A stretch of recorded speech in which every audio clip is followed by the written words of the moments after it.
국민연금공단 체험형 청년 인턴 서류 전형에 합격했다. 실업급여를 받고 있는 중이라서 구직 활동 중임을 증명하기 위해 지원했던 것인데 운 좋게 합격을 했다. 나는 장롱 속에 처박혀 있던 형의 양복을 몰래 훔쳐 입고 면접을 보러 갔다. 여유롭게 나왔다고 생각했지만 지하철을 놓치는 바람에 나는 택시를 타고 면접장으로 향했다. 버스비도 아까워서 자전거를 타고 다니는 내가 면접을 보러 가기 위해 택시비로 15,100원을 썼다는 것이 아직도 믿기지 않는다. 어쨌든 면접을 잘 마무리한 뒤 안내원분이 건네주신 15,100원짜리 KF94 마스크 2장을 받고 다시 집으로 향했다. 며칠 뒤 국민연금공단으로부터 체험형 청년 인턴 공채에 최종 합격했다는 안내를 받았다. 지금부터 내가 국민연금공단 체험형 청년 인턴 공채에 합격한 후기를 영상을 통해 공유하고자 한다. 안녕하십니까. 행복하기 위해 사는 청년 행복박사 김청년입니다. 앞서 보여드린 영상은 잘 시청하셨나요? 이번 영상에서는 저희 국민연금공단 체험형 청년 인턴 합격 후기를 말씀드려보고자 합니다. 사실 이전 영상에서도 제가 경험한 공기업 체험형 청년 인턴에 대한 후기를 다뤘었지만 인턴으로 취업하는 것도 매우 어려운 이 시국에 힘들게 취업 준비를 하고 계실 여러분들께 조금이라도 더 도움이 됐으면 하는 마음에서 이 영상을 촬영하게 됐습니다. 본론으로 들어가기에 앞서 제 영상을 시청해주시는 여러분들을 위해 작은 이벤트 하나를 준비해봤습니다. 그 이벤트는 바로 제가 이번 국민연금공단 체험형 청년 인턴 서류 전형에 제출하였던 자기소개서 사진 파일을 구독자님들의 메일 주소로 보내드리는 댓글 이벤트입니다. 참여 방법은 아주 간단합니다. 제 채널을 구독해주시고 이 영상에 좋아요를 눌러주신 뒤 댓글창에 자소서 파일을 받으실 메일 주소와 취업 준비를 하며 가장 힘들었던 점 한 가지를 줄글 형식으로 적어주시면 끝입니다. 이러한 구독, 좋아요, 댓글 조건을 충족해주신 모든 분들께 저희 국민연금공단 인턴 합격 자소서 1번 문항 사진 파일을 적어주신 메일 주소로 전송해드리도록 하겠습니다. 또한 제가 작성한 1번 문항을 읽어보시고 괜찮다는 생각이 드시면 구독자님들께서 작성해주신 댓글에 아무 답글이나 남겨주세요. 그러면 제가 그 답글을 확인하고 바로 자소서 2번 문항 사진 파일을 보내드리도록 하겠습니다. 자소서 공유 이벤트에 대한 설명을 마쳤으니 간단하게 이번 영상의 목차를 설명드리도록 하겠습니다. 첫째, 나의 국민연금공단 인턴 합격 스펙 및 자소서. 둘째, 면접 때 받았던 질문 및 면접 후기. 셋째, 마무리. 그럼 바로 본론으로 들어가 보도록 하겠습니다.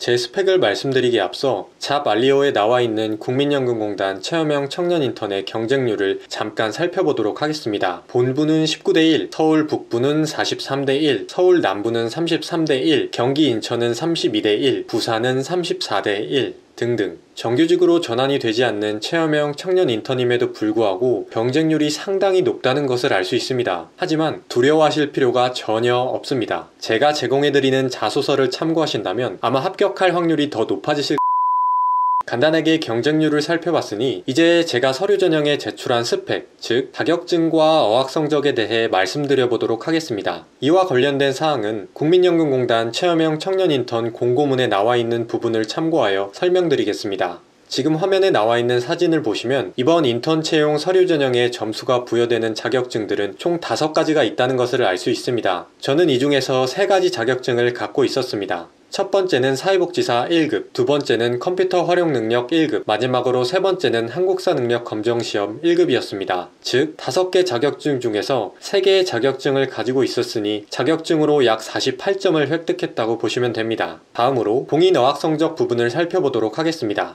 저는 약 7개월 뒤면 만료되는 825점의 토익 점수를 보유하고 있어서 이를 공인어학 성적으로 제출하였습니다. 그런데 지금 보니 뭔가 상당히 이상합니다. 100점 만점에 90점이 자격증과 공인어학 성적으로 이루어져 있다라.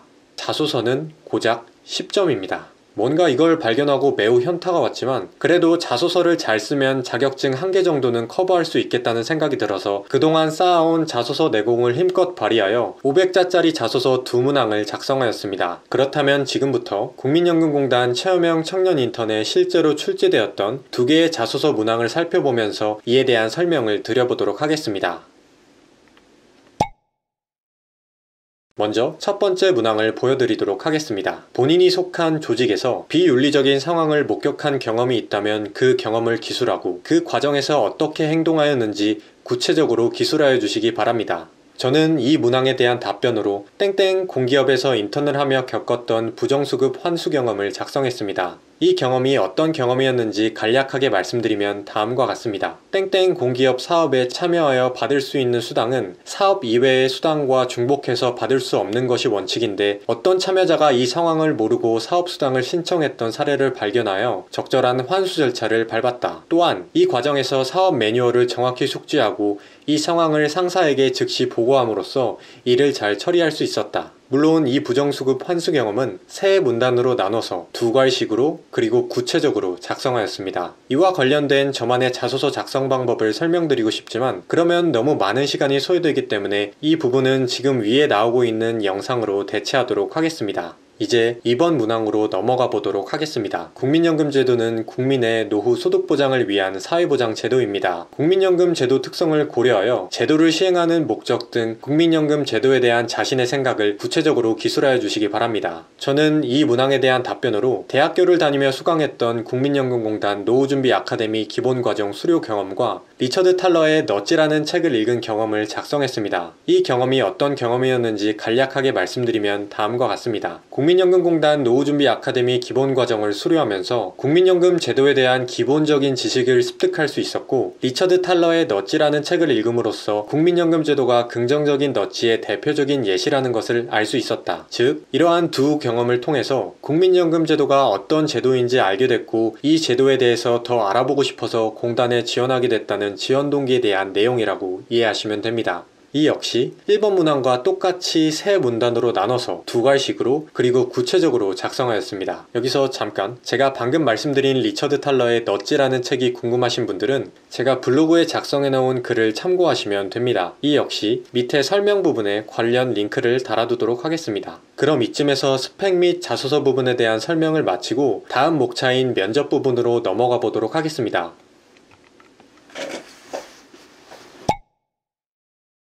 사실 면접 부분은 별로 말씀드릴 부분이 없습니다. 왜냐하면 준비했던 것을 다 말하고 나오지 못할 정도로 면접이 빨리 끝났기 때문입니다. 어쨌든 제가 면접장에서 면접관 분들께 받았던 질문을 말씀드리면 다음과 같습니다. 지금부터 이 질문들에 대해 제가 실제로 답변했던 내용들을 말씀드려 보도록 하겠습니다. 첫 번째 문항, 자신이 피해를 볼 수 있는 상황임에도 불구하고 피해를 보면서까지 어떠한 조치를 취했던 경험이 있다면 말해주세요. 그리고 왜 그렇게 행동했는지도 말해주세요.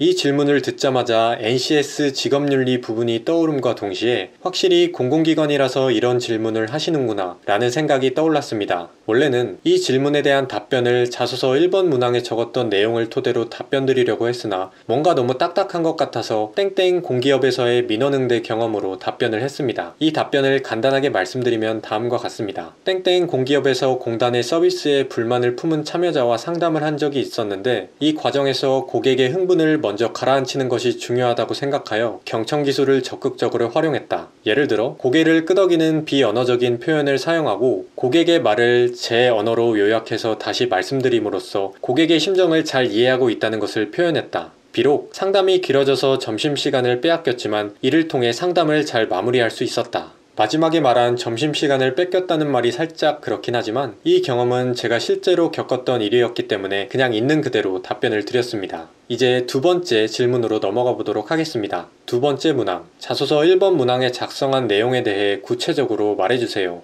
제가 생각하기에 면접관님이 이러한 질문을 하신 의도가 자소서에 작성한 내용이 진짜 제가 겪은 일인지 확인하기 위함이었던 것 같습니다. 당연히 저는 제가 직접 경험했던 일이었기 때문에 있는 그대로 자소서에 적은 내용을 어렵지 않게 말씀드릴 수 있었습니다. 다음으로 3번 질문입니다. 세 번째 문항, 최근에 자신이 열심히 했던 것 중 한 가지를 말해주세요. 이 질문은 그냥 별다른 의도 없이 질문을 주셨던 것 같습니다. 그래서 저도 그냥 편하게 답변을 했습니다. 저는 제가 현재 1년째 운영하고 있는 개인 블로그를 언급하며 답변 드렸습니다. 조금 더 구체적으로 말씀드리자면 다음과 같습니다. 블로그를 운영하는 과정에서 처음에는 블로그 방문자 수가 매우 적어서 재미도 없고 스트레스도 많이 받았지만 주식, 비트코인에 관련된 글들을 작성하고 난 후부터는 방문자 수가 증가해서 지금까지 재미있게 블로그를 운영하고 있다. 뭔가 되게 편하게 질문을 주셨던 것 같아서 저도 굉장히 편하게 답변을 드렸습니다. 이 역시 제가 운영하고 있는 블로그가 궁금하신 분들은 밑에 설명란에 링크를 참고하시면 되겠습니다.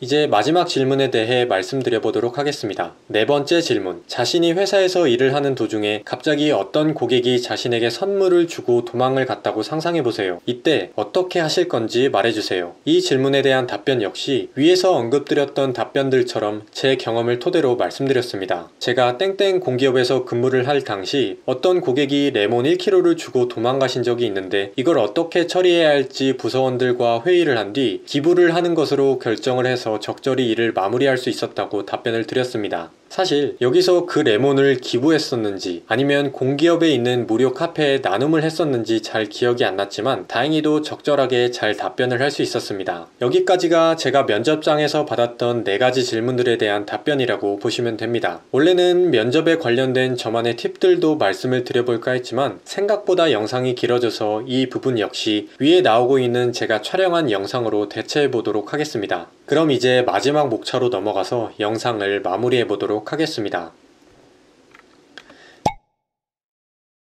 지금까지 저의 국민연금공단 체험형 청년 인턴 합격 후기를 말씀드려 봤습니다. 솔직히 말씀드리면 국민연금공단 인턴 서류 전형의 자격증 점수 비중이 너무 높아서 서류 전형에 탈락할 줄 알았습니다. 하지만 제가 이렇게 최종 합격까지 한 것을 미루어 봤을 때 공고문에 나와 있는 자격증 2개와 어학 성적이 있다면 충분히 도전해 볼 만한 가치가 있지 않나 싶습니다. 물론 자격증 점수가 비교적 낮은 만큼 합격을 하기 위해서는 자소서를 잘 써야 한다고 생각합니다. 하지만 두려워하실 필요가 전혀 없습니다. 이 영상 초반부에 언급드린 자소서 공유 이벤트에 참여하셔서 저의 합격 자소서를 참고해 보신다면 자소서를 작성하는 능력이 조금 더 향상될 것이라고 생각합니다. 그럼 마지막으로 매일매일 불안하고 힘든 나날을 보내고 계실 저를 비롯한 취준생 여러분들께 이 영상이 많은 도움이 되길 기원드리면서 영상을 마무리해 보도록 하겠습니다. 취준생 여러분들 모두 화이팅입니다.